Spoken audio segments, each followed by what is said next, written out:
Bismillahirrahmanirrahim. Assalamualaikum warahmatullahi wabarakatuh. Alhamdulillahilladzi arsala rasulahu bil huda wa dinil haqq liyudhhirahu 'ala ad-dini kullihi wa kafa billahi shahidan. Asyhadu an la ilaha illallah malikul a'la wa asyhadu anna sayyidina maulana Muhammadin 'abduhu wa rasuluhu arsalahu basyiran wa nadhira wa da'iyan ila bihi sirajan munira. Amma ba'du, faqad qala ta'ala minasyaitonir rajim. Bismillahirrahmanirrahim. La syamsu yanbaghi laha an tudrikal qamara wa al-lailu sabiqun nahar wa kullun fi falaki yasbahun. Matahari tidak perlu mengejar bulan. Malam tidak perlu sabiqun, mendahului siang. Wa kullun fi falaki yasbahun. Seluruh apa yang ada di alam semesta itu bertasbih kepada Allah Subhanahu wa taala. Wa qala aidan wa ma arsalnaka illa rahmatan lil alamin. Tidaklah kami utus engkau ya Rasulullah kecuali sebagai rahmat bagi semesta alam. Wa qala sallallahu alaihi wasallam, innama ana rahmatun muhdah. Saya ini hanyalah rahmat yang dihadiahkan untuk umat. Wa qala aidan asy-syamsu wal qamaru ayatan min ayatillah. Matahari dan bulan itu adalah ayat-ayat Allah. La yankhasifani li mauti ahadin wala li hayatihi. Bulan, matahari tidak gerhana karena kematian seseorang atau karena hidupnya, kelahirannya. Al-hadits al-kamakal sadaqallahu alaihi wa sadaqa rasuluhul habibul karim dzalika syahidina syakirin alhamdulillahirabbil alamin. Alhamdulillah, malam hari ini sebagaimana jadwal yang sudah kita siapkan, insyaallah setiap awal pekan di setiap awal bulan, Ahad pertama kita belajar bersama-sama, ngaji bareng.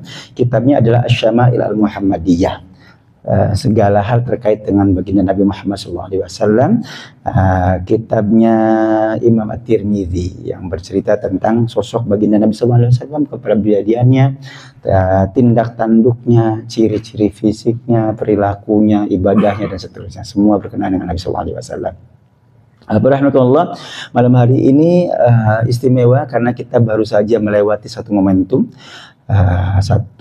Dua pekan yang lalu kita ketemu dengan 12 Rabiul Awal.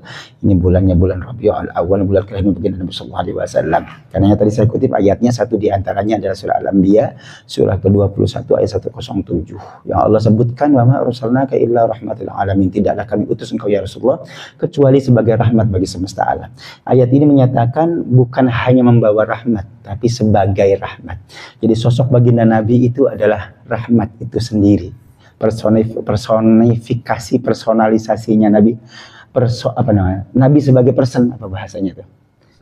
Personifikasi ya. Personnya Nabi sebagai individu itu adalah rahmat itu sendiri. Bukan hanya yang dibawa. Bahwa Nabi bawa agama, Nabi bawa syariat, Nabi bawa Al-Quran, Nabi bawa hukum, itu adalah bagian dari rahmat itu. Titik kulminasinya adalah rahmat. Maka pesannya adalah selalu, pesannya kalau begitu kita yang mengaku umatnya Nabi harusnya umat yang penuh kasih sayang, penuh rahmat sebagaimana Nabi Sallallahu Alaihi Wasallam. Faktanya kemarin kita ribut-ribut rame. Demonya luar biasa. Bapak silahkan menyampaikan aspirasi, itu dilindungi oleh Undang-Undang Dasar, dilindungi juga oleh agama. Kita punya hak untuk menyampaikan pendapat. Wa amruhum syura bainahum.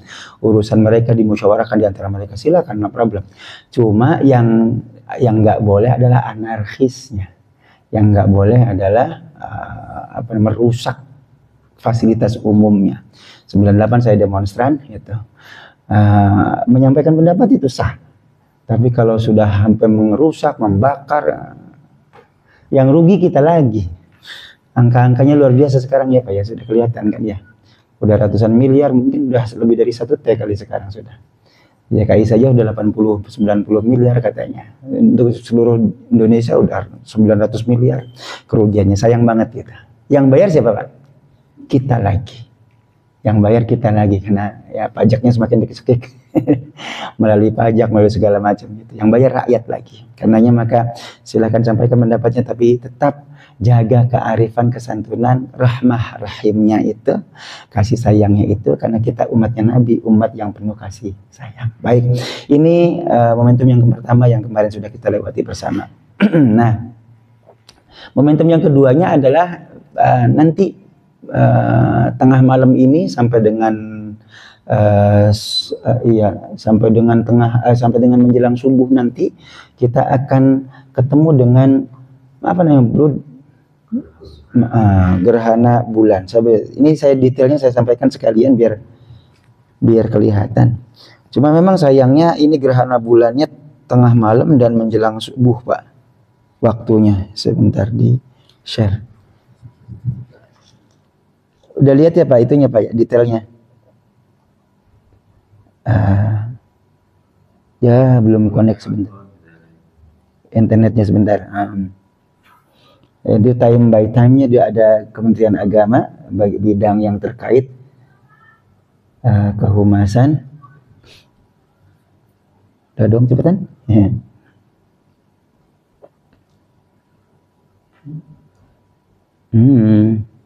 Mana boy? Udah.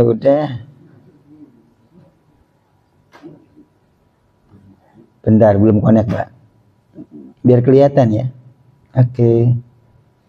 Sudah connecting sudah. Tinggal connected-nya aja, come on.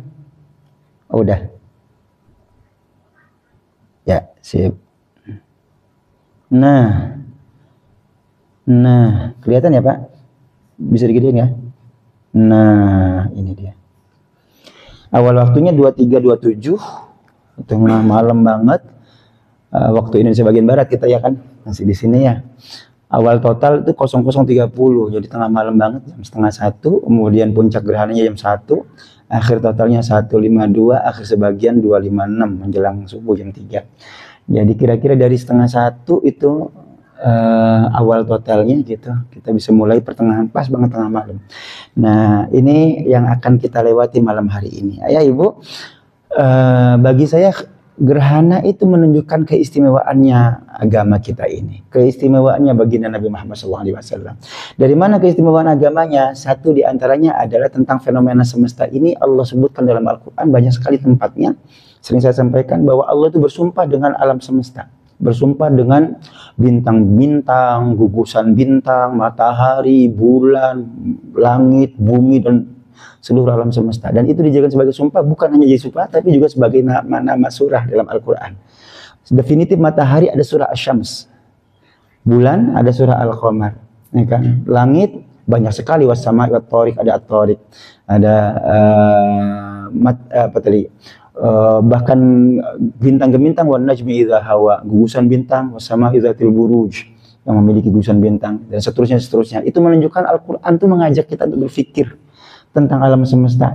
Bahkan di surah yang lain definitif Allah menyebutkan inna fi khalqis samawati wal ardi wa ikhtilafil laili wan nahari la ayatin liulil albab, bahwa penciptaan langit dan bumi, pergantian malam dan siang itu adalah tanda bagi orang yang cerdas. Siapa itu? Alladzina yadhkurunallaha qiyaman wa qu'udan wa 'ala junubihim. Yang pertama orang yang senantiasa berzikir, mengingat Allah Subhanahu wa taala dalam kondisi berdiri, duduk maupun berbaring.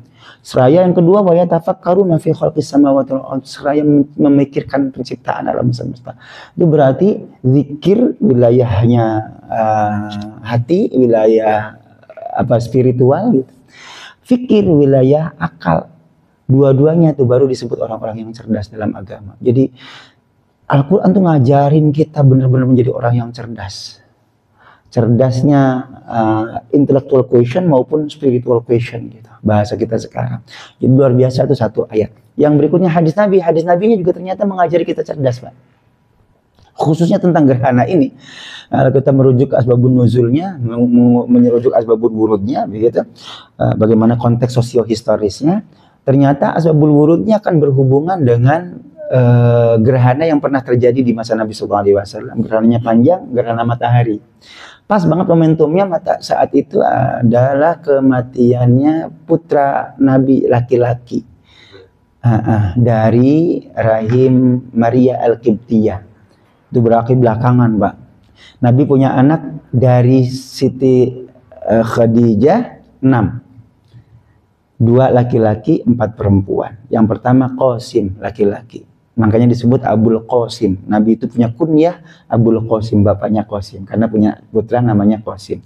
Yang kedua laki-lakinya Abdullah, 2. Yang empatnya adalah Zainab, Ruqayyah, Ummi Kulsum, dan Fatimah Az-Zahra. Ini anaknya Nabi dari Khadijah. Lalu dari istri yang lain gak ada yang punya anak kecuali 1. yakni Maria Al-Qibtiyah. Maria Al-Qibtiyah ini budak Mesir yang ya kemudian diberikan kepada Nabi, kemudian dibebaskan oleh Nabi SAW, dinikahi, lahir putra satu laki-laki namanya Ibrahim. Dikasih nama nenek moyang para nabi yakni Ibrahim. Nah, 1 tahun 5 bulan kalau nggak salah, 1 tahun setengah.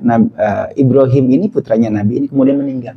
Pas momentum meninggalnya Ibrahim itu terjadi gerhana matahari. Lalu banyak sahabat yang menghubung-hubungkan, Pak.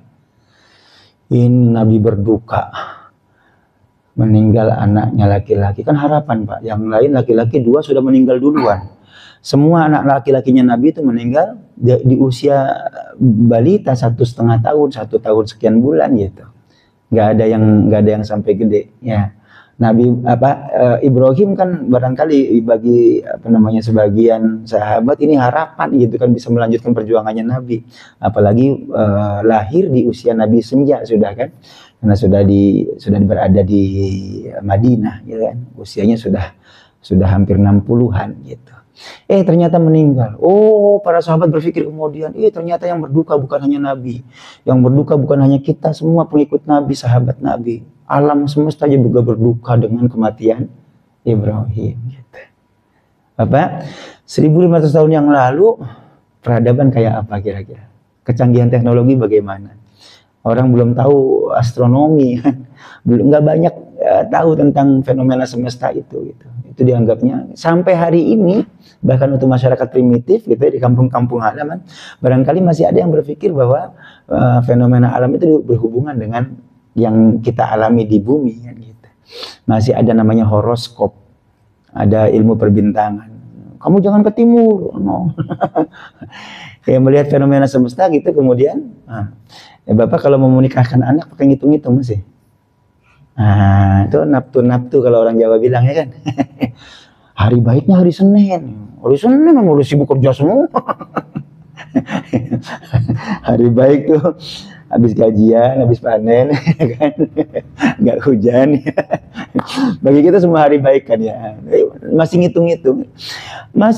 Orang masih terikat dengan kronik, Pak. Secara umum banyak orang di dunia sampai hari ini 2025 ini masih banyak yang mengikatkan sesuatu dengan yang di luar dirinya, yang ya lebih ke klinik gitu. Nggak boleh A, nggak boleh I gitu. Gara-garanya nggak bisa dijelaskan secara ilmiah. Termasuk gerhana zaman dulu saya kecil gitu, kalau gerhana tuh dianggap mataharinya ditelan wewe gombel, genderuwo gitu ya. Bener nggak Pak? Sama? Buto hijau gitu. Nggak tahu kenapa hijau ya. Kenapa nggak buto merah gitu. Butonya kenapa hijau? Ya kan? Buto hijau, genderuwo, gombel gitu kan. Ditelan buto hijau. Begitu juga dengan gerhana bulan gitu. Kalau gempa apa Pak? Kalau saya dulu di kampung tuh diajarin suruh makan tanah, ayah gitu sambil bilang. Betul ya? Sama Pak ya? Itu nggak rasional gitu. Dimakan genderuwo, besoknya dimuntahin lagi, kok nongol lagi. Nggak logis, nggak rasional. Ya, lah di masa gerhana ini, di saat Nabi SAW mengalaminya, pas momentumnya meninggalnya putranya gitu, Nabi menyatakannya, menjelaskan kepada para sahabatnya secara rasional. Nabi di atas mimbar menyampaikan, sahabatku, inna syamsa wal qamara ayatani min ayatillah. Tadi saya sebutkan, saya kutip hadisnya tuh. Matahari bulan itu adalah tanda-tanda Allah, ayat-ayat Allah, sebagian dari ayat-ayat Allah di alam semesta. Ada ayat kauniyah namanya kan. Kalau Al-Quran yang kita pegang ayat kauliyah. Ayat-ayat semesta ini ayat-ayat kauniyah. La yankhasifani li mauti ahadin, kata Nabi. Tidak ada gerhana gara-gara kematian seseorang. Termasuk anak saya Ibrahim. Gak ada hubungan dengan gerhana gitu. Bukan berarti gerhana gara-gara anak saya meninggal. Enggak ada hubungan. Wala li hayati, atau kehidupan seseorang, gak ada. Itu benar-benar fenomena alam semesta. Fenomena biasa gitu, yang akan dialami setiap waktu. Cerdas banget Nabi Pak. Itu 1447 Hijriah sekarang. Dari hijrahnya Nabi itu 1440 tahun yang lalu gitu. Udah begitu cerdasnya. Kenapa umat Islam sampai hari ini masih begitu dalam terjerumus dalam kebodohannya gitu. Nggak mau ngakal, nggak mau cerdas gitu. Nggak mau berpikir ilmiah, ya, tidak menggunakan akalnya, intelektualitasnya gitu. Untuk bisa memahami alam semesta. Memahami saja dulu. Memahami alam semesta aja kita masih gagal. Gara-gara lebih pada kliniknya gitu ya. Nah, apalagi kalau kemudian memanfaatkan alam semesta ini untuk sebaik-baiknya manfaat. Itu pesan utama dari gerhana bulan maupun matahari. Nah, adapun teknisnya kemudian Nabi mengajari kita untuk sholat gerhana, baik bulan maupun gerhana matahari. Ya, lihat-lihat tinggal konteksnya nih. Kita siap atau enggak? Jamnya segitu tuh. Besoknya hari Senin. Kalau jamaahnya siap, bagus, Pak. Apa sih yang dilakukan? Satu, sholat. Yang keduanya, istighfar. Banyak-banyak bermohon ampun. Yang ketiganya adalah bersedekah. Kalau seanjuran Nabi ketika gerhana tuh begitu. Sholat gerhananya, banyak mohon ampun, berdoa, kemudian bersedekah. Itu yang bisa kita lakukan. Yuk contoh. Kalau memungkinkan bisa kita lakukan di masjid kita Hubbul Huda ini pagi hari nanti gitu. Tinggal ya kesiapan kita bagaimana ya. Sebagian sudah kan nggak terikat dinas lagi.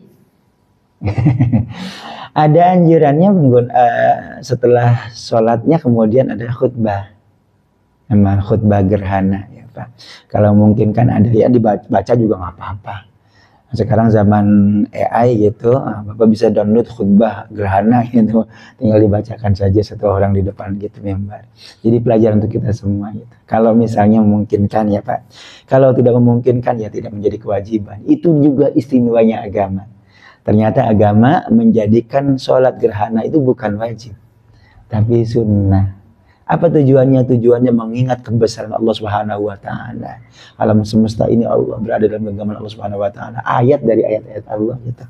Sehingga kemudian kita merasa semakin dekat dengan agama ini, memahami bagaimana kebenaran agama ini, sehingga kemudian kita semakin yakin dengan keberagamaan kita, dengan ajaran agama kita, dan kemudian siap mengamalkannya. Itu poin utamanya. Mudah-mudahan kita bisa lakukan malam hari ini.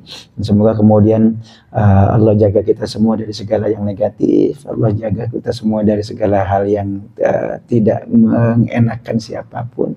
Allah lindungi kita semua. Allah ampuni segala khilaf dosa kita semua. Allah kemudian tuntun kita untuk sukses dunianya, selamat akhiratnya. Amin. Alamin. Al-Fatihah. A'udzubillahi minasyaitonirrajim. Bismillahirrahmanirrahim.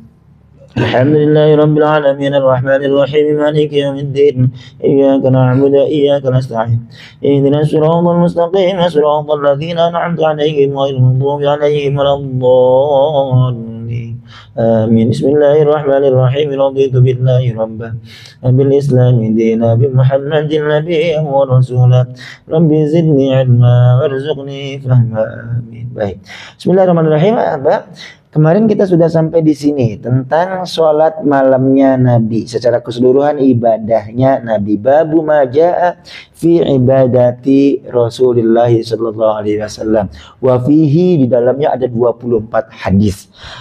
Saya biasanya kutip beberapa poin saja gitu yang kira-kira bisa mewakili. Nah, hari ini setelah saya banding-bandingkan Pak, rasanya saya lebih merasa nyaman kalau kemudian saya buka sekalian kitabnya, bukan poin terusnya saja yang saya tampilkan di PowerPoint gitu ya, tapi saya buka kitabnya sekaligus karena ada banyak informasi yang terlewat gitu, nggak lengkap.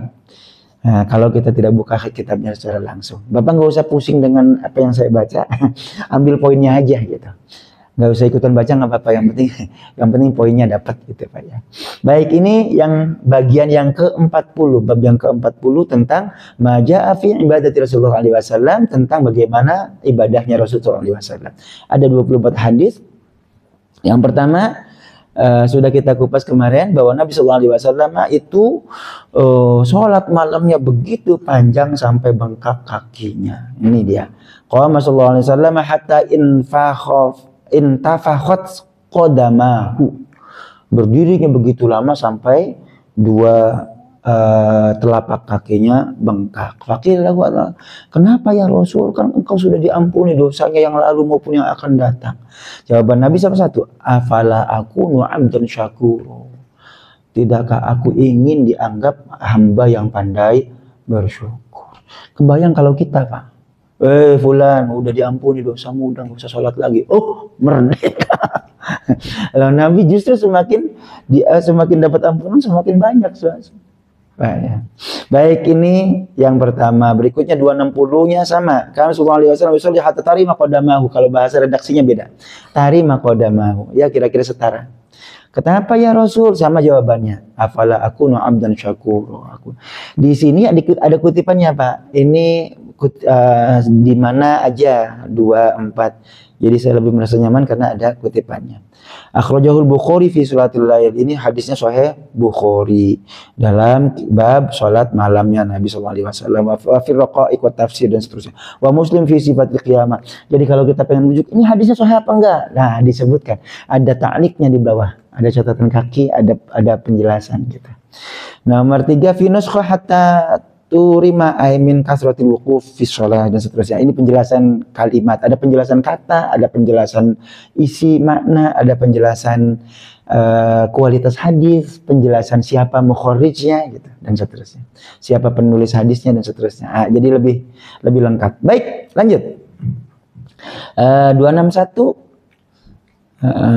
kan sallallahu alaihi wasallam yaqumu yusalli hatta tantafikha qadamahu. Sama 261 sama redaksinya adalah tentang Nabi begitu lama sholat malamnya sampai bengkak-bengkak kakinya. 1 2 3 hadis sudah. 261 berikutnya 262 Aisyah radhiyallahu anha an sholati Rasulullah sallallahu alaihi wasallam bil lail faqalat kanat yanamu awwalal lail. Kalau yang ini yang keempat, ini hadis yang keempat. Nah, Aisyah ditanya tentang bagaimana sholat malamnya Rasulullah sallallahu alaihi wasallam. Kata Aisyah, Nabi itu biasa tidur awal malam.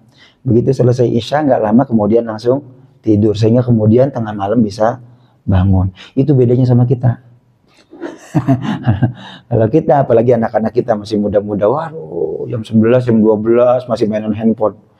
Ya kan, Pak, apalagi kalau hari libur, wah udah dah. Kosono pada ngopi-ngopi, nangkring, nongki-nongki gitu kan, Pak. Kalau kita yang orang tua sih mungkin udah beda ya, iklimnya. Udah jam 8, jam 9 udah harus tidur gitu kan ya. Itu bagus sesuai dengan perilakunya Nabi sallallahu alaihi wasallam gitu. Lalu baru kemudian tengah malam sholat. Ini sudah kita pelajari kemarin. Berikutnya nah ini yang paling akhir yang kita kupas hadisnya. Riwayatnya Ibnu Abbas, putranya Abbas. Abbas adiknya Abdullah, pamannya Nabi SAW. Ibnu Abbas adalah sepupunya Nabi. Berarti Ibnu Abbas cerita ini. Ibni Abbasin annahu akhbaru annahu bata inda Maimunah. Satu saat Ibnu Abbas pernah tidur di rumah Maimunah. Maimunah itu siapa? Maimunah itu wahiyya kholatuhu, adalah bibinya Ibnu Abbas. Ibnu Abbas punya bibi namanya Maimunah. Maimunah dinikahi oleh Nabi sallallahu alaihi wasallam. Pernikahan Nabi konon kalau nggak salah yang paling akhir Maimunah itu di tahun ke-7 Hijriah. Jadi udah paling belakangan gitu ya. Maimunahnya sendiri bagi Ibnu Abbas adalah bibi. Ya sudah, kalau dari Nabi sudah jauh karena kan bibinya Abbas dari pihak sebelahnya. Bukan dari bukan bibinya Nabi, berarti statusnya bukan bibinya Nabi. Oke. Baik. Maimunah dari kata yamin, nah dari kata maimun itu Yumna Maimun, ya. Itu tasghir dari kata yamin, kanan, berarti Maimun. Oke, baik. Wahiyya kholatuhu adalah bibinya. Fataja'tu fi ardil wasadah. Wa taja'a Rasulullah SAW fi tuliha. Kata Ibnu Abbas, saya tidur miring di ardil wasadah itu. Kalau arud itu terjemahnya banyak, wasadahnya bantal. Anggaplah tengah bantal atau bantal pendek gitu. Atau aja Rasulullah SAW fituliha, bantal panjang, mungkin guling kalau bahasa kita. Bisa juga dimaknai Ibnu Abbasnya tidur melintang Kalau ini kasur Pak memanjang ke sana, nabinya apa namanya? Kalau mujur, mujur. Nabinya mujur, Ibnu Abbasnya malang. Kalau ini tempat tidur, kalau ke sana berarti mujur ya. Kalau ke sini malang kan gitu. Ya Nabi tidur apa namanya? Mujur, Ibnu Abbasnya malang. Maklum anak kecil masih. Ibnu Abbasnya 8 tahunan kurang lebih. Gitu. Fana Rasulullah SAW hatta idzan tasafa al-lail aw qablahu biqalil aw ba'dahu biqalil fastaiqadha Rasulullah SAW. Ibnu Abbas tuh sengaja apa namanya menyaksikan ini untuk kemudian disampaikan kepada kita bagaimana perilaku salat malamnya Nabi SAW. Kata Ibnu Abbas, Rasul tidur hatta idzan tasafa al-lail aw qablahu biqalil, sampai tengah malam atau sebelum tengah malam, sedikit sebelum tengah malam. Kalau tengah malam itu jam 12 teng, berarti sebelum tengah malamnya kira-kira seperti sebelum memulai gerhana tadi itu waktunya. Kan jam 12 kurang ya. Jam 12 malam kurang gitu itu memulainya. Baru mulai gerhana penuhnya di 12.30. Jam 00.30. Kira-kira kata Ibnu Abbas kira-kira sebelum tengah malam sedikit atau setelah, au ba'dahu biqalil, atau sedikit setelah tengah malam. Ya kalau bahasa kitanya berarti antar tengah malam banget gitu, sebelum ataupun sesudahnya sedikit. Fastaiqadha Rasulullah alaihi wasallam, kemudian Nabi bangun, faja'ala yamsahu an-naumu an wajhihi. Nabi kemudian mengusap wajahnya. Saat bangun itu Nabi tidak langsung berdiri langsung lari. Ya Pak. Tapi ada, dan itu ilmiah sekarang. Sekarang ilmiah. Kalau bangun tidur, jangan langsung jeringkat, langsung kabur gitu. Tapi duduk dulu, biarkan kesadaran penuh dulu. Ternyata sekarang ilmu medis membuktikan itu benar. Gitu. Satu diantaranya adalah baginda Nabi perilakunya memang begitu. Begitu bangun, kemudian Nabi mengusap wajahnya. Yamsahu an-naum an wajhihi. Mengusap wajahnya, apa yang dilakukan? Wa qara'a al-ushur al-ayat al-khawati min surah Ali Imran. Nabi kemudian membaca 10-an ayat akhir surat Ali Imran. Kalau dirujuk ternyata inna fi khalqis samawati wal ardi wa ikhtilafil laili wan nahari la ayatin li ulil albab. Wa awwalul ayat inna fi khalqis samawati wal ardi ila akhir surah. Sampai dengan surah itu. Jadi yang Nabi baca dulu 10-an akhir surah Ali Imran. Ini 103 Ali Imrannya. Nih, wa tundabu qira'atu hadhil ayat li syakhsi idza staiqadha. Ini menunjukkan bahwa kita disunahkan untuk membaca ayat ini ketika bangun tidur. Isinya bagaimana sih? Isinya nyambung, Pak. Inna fi khalqis samawati wal ard, sesungguhnya dalam penciptaan langit dan bumi, wa ikhtilafil laili wan nahar, pergantian malam dan siang. Kan baru bangun kan. La ayatil albab, adalah tanda bagi orang yang cerdas. Alladzina yadhkurunallaha qiyaman wa qu'udan wa 'ala junubihim. Setelah itu kemudian zikir. Berdiri, duduk maupun berbaring, salat gitu. Wa yatafakkaruna fi khalqis samawati, sambil mentadabburi alam semesta. Jadi nyambung korelatif dengan apa. Tapi ada makna yang lain adalah dari sisi kesehatan ternyata Bapak bisa bayangkan ini kalau dibaca 10-an ayat berapa menit kira-kira. Nah itulah kira-kira waktu yang dibutuhkan untuk menyambungkan kembali dunia tidur kita dengan dunia mimpi ya Pak, dengan dunia nyata gitu. Sehingga kemudian kita nggak nggak sakit, nggak limbung gitu. Apa bahasa fenomena ilmiahnya itu apa bahasanya tuh? Ada loh Pak, orang bisa jatuh gara-gara itu. Karena belum sepenuhnya sadar kan gitu. Tiba-tiba langsung jalan gitu. Bisa oleng gitu. Ternyata ada secara medis bisa dibuktikan kebenarannya. Dan itu Nabi SAW contohnya. Tsumma qama ila shinnin mu'allaqin fatawadda'a minha. Kemudian Nabi ambil air wudu pakai alat. Kalau kita padasan di kampung, masih ingat padasan Pak di kampung Pak? Ya kan? Ditaruh di di luar kan? Itu enak atau adem.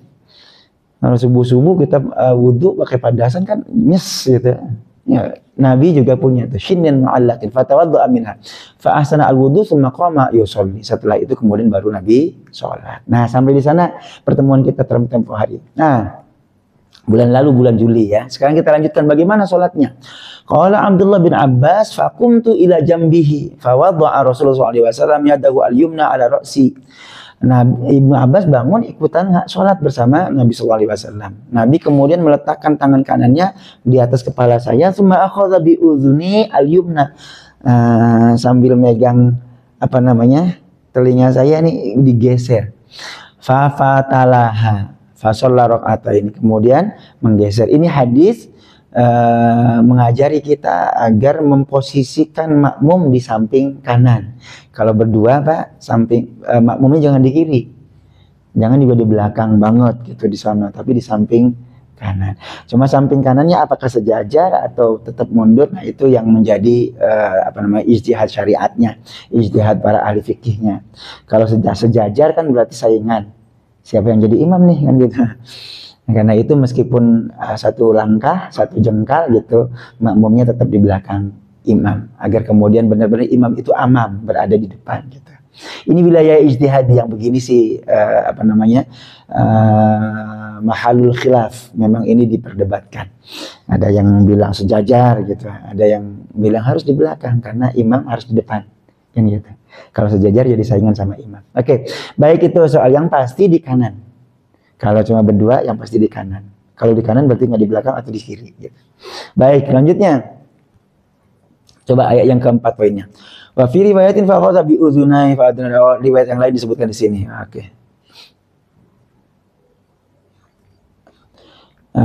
Ini tanbihan ala ma huwa as-sunnah min wuqufil ma'mum al-wahid an yaminil imam.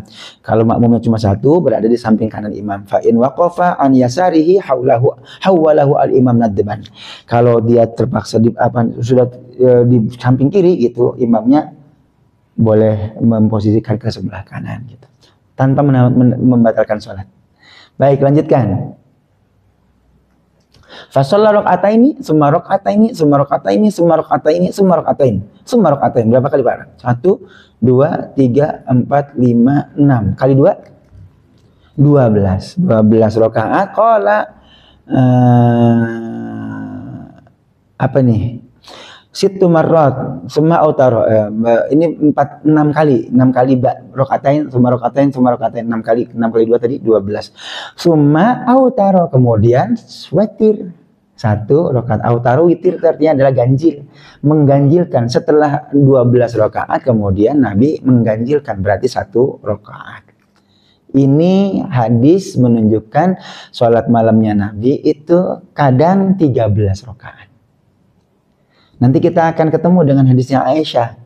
La yazid wa la yanqus min ihda asyrata rakaatan. Tidak lebih dari 11 rakaat. Jangan dibenturkan. Itu menunjukkan relativitas.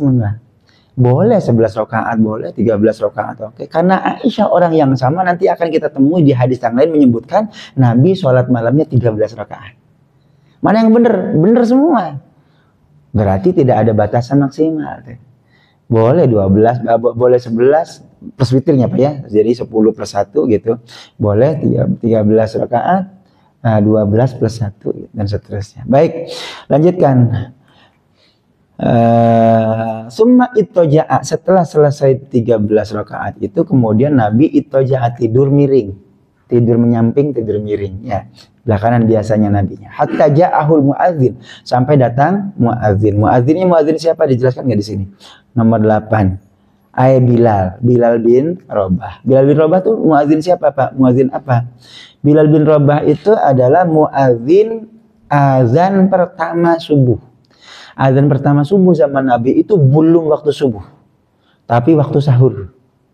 Azan pertamanya, jadi azannya 2 kali. Yang pertama Bilal, yang kedua Ibnu Ummi Maktum. Ibnu Ummi Maktum itu bukan orang lain, itu adalah sepupunya Khadijah, istrinya Nabi SAW pertama gitu. Bilal bin Rabah kalau azan itu belum waktu subuh, tapi waktu sahur. Karenanya ada hadis Nabi menyatakan, kalau Bilal azan lanjutkan sahurmu. Memang belum waktunya.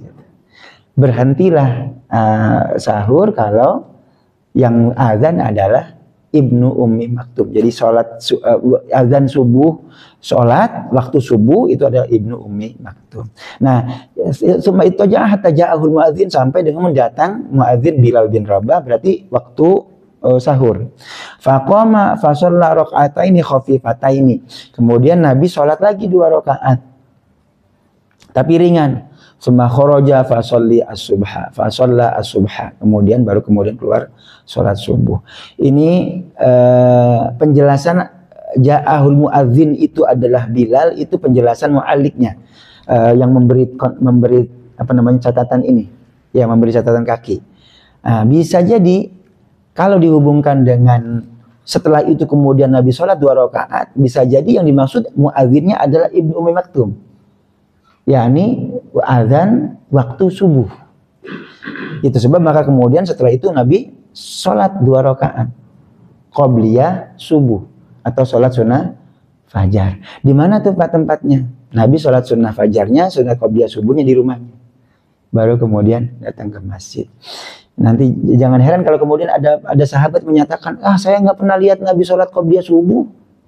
Ya dia nggak lihat, orang di rumah bukan di masjid itu. Jadi itu hadis tidak paradoks sebenarnya. Itu menunjukkan persaksian jujurnya para sahabat. Kalau dia bilang saya nggak pernah lihat, ya saya nggak lihat. Sama dengan Aisyah gitu, 13 rakaat, 11 rakaat ya sesuai dengan fakta. Gitu.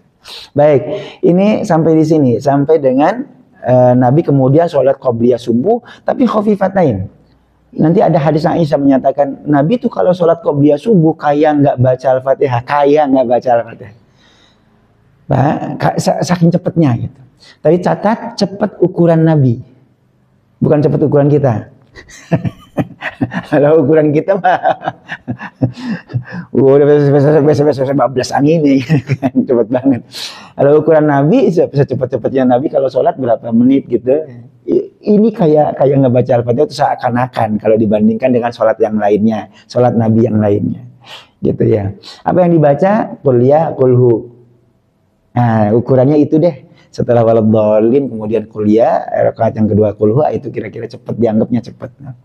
Baik, lanjutannya ini Ibnu Abbas, riwayatnya Ibnu Abbas. Kita tampilkan lagi. Hadatsana Abu Quraib Muhammad bin Ala, hadatsana Waqi' an Syu'bah an Abi Jamrah an Ibnu Abbas lagi, sumbernya Ibnu Abbas lagi. Ini jamnya benar, Pak? Ya Allah. Karena Nabi sallallahu alaihi wasallam yusalli minal laili 13 rakaat. Nah, ini hadis ini menguatkan yang barusan tadi. Jadi Nabi sholat malamnya 13 rakaat. Lanjutkan. Ana Aisyah, anna Nabi sallallahu alaihi wasallam idza lam yusalli bil laili mana'ahu min dzalika an-naum aw ghalabathu aina shalla minan nahari 12 rakaatan. Mudah-mudahan sampai di sini pelajaran kita Pak hari ini. Itu kalau Nabi punya kesempatan waktu dan kondisinya memungkinkan 13 rakaat semalam. Nah, kata Aisyah, kalau sewaktu-waktu Nabi tidak sempat sholat malam, sewaktu-waktu Nabi tidak sempat malam, bukan berarti kebiasaan Pak ya, sewaktu-waktu gitu, karena banyak hal lah, termasuk misalnya kelelahan, kecapean dan seterusnya gitu. Sholat minan nahari 12 rakaatan. Nabi sholat malamnya diganti. Itu yang namanya qadha gitu ya. Qadha sholat malam diganti siang. Jumlahnya 12 rakaat. Kenapa ke 12? Pertanyaannya kenapa 12? Karena witirnya nggak ada. Witir kan sholat malam, penutup sholat malam. Nah, dibuang witirnya 12 rakaat itu pengganti sholat malam selain witir. Itu menurut Aisyah. Dari mana nih sumbernya? 2. Wa akhrajahu at-Tirmidzi fi shalah bi raqam. Oke. Hadis ini diriwayatkan juga Imam Tirmidzi dalam hadis Musnad at-Tirmidzi-nya. Sunan at-Tirmidzi-nya. Ya. Baik, sampai di sini, Pak.